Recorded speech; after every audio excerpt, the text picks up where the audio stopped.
যে আমাদের যে মালিক এবং শ্রমিক এই দুটো পক্ষকে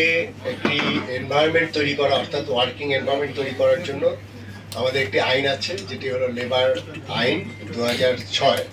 এবং এই 2006 লেবার আইনটা আবার 2018-তে সংশোধিত হয়েছে। এবং সেই আইন অনুযায়ী আমরা আমাদের এই যে একটি কারখানায় কিভাবে চলবে সেটা আমরা ওই আইন অনুযায়ী আমরা এটা পরিচালনা করি। এখানে আপনারা জানেন যে আমাদের ওয়ার্ক প্লেসের ডিসেন্ট ওয়ার্ক থেকে শুরু করে সেখানে শিশু শ্রম,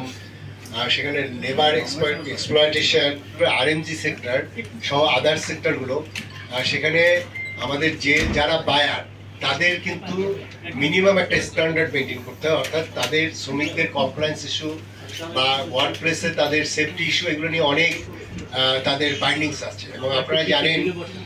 যে ডেভেলপ কান্ট্রিগুলো সবসময় আমাদেরকে একটা চাপ দেয় যে আমাদের এখানে ট্রেড ইউনিয়ন থেকে শুরু করে আমাদের শ্রমিকদের কল্যাণের জন্য আমরা হয়তো এখন ওয়ার্ল্ড স্ট্যান্ডার্ড বা আমাদের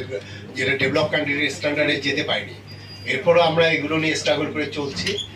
এইখানে শ্রমিকদের কল্যাণের জন্য আমাদের একটি চমৎকার একটা বিধান আছে। সেই বিধানটা কি,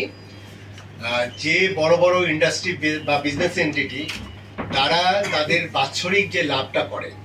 সেই বাৎসরিক লাভের যে মুনাফা তার 5% শ্রমিকদের কল্যাণের জন্য কাজ করবে।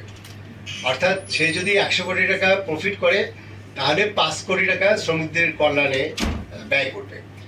এবং ওই যে 5% তার আবার 10%, তাহলে দাঁড়াচ্ছে কি যে আপনার পুরাটার হলো 0.5%, মানে পুরা লভ্যাংশের 5% তার আবার 10%, তাহলে 0.5% তারা আমাদের এই কল্যাণ ফান্ডে, শ্রমিক কল্যাণ ফাউন্ডেশন যেটা আছে সেই ফান্ডে তারা ডোনেট করবে। এই যে শ্রমিকদের কল্যাণের জন্য এই ফাউন্ডেশন, এবং সেই ফাউন্ডেশনে কারা দান করে, ডোনেট করে, সেটি হলো যে তাদের লভ্যাংশে 5%, সেই 5%-এর আবার 10% আমাদেরকে দেয়, আর বাকিটা আবার তাদের ইন্টারনাল অ্যারেঞ্জমেন্টে করে। এই ফান্ডটা যদি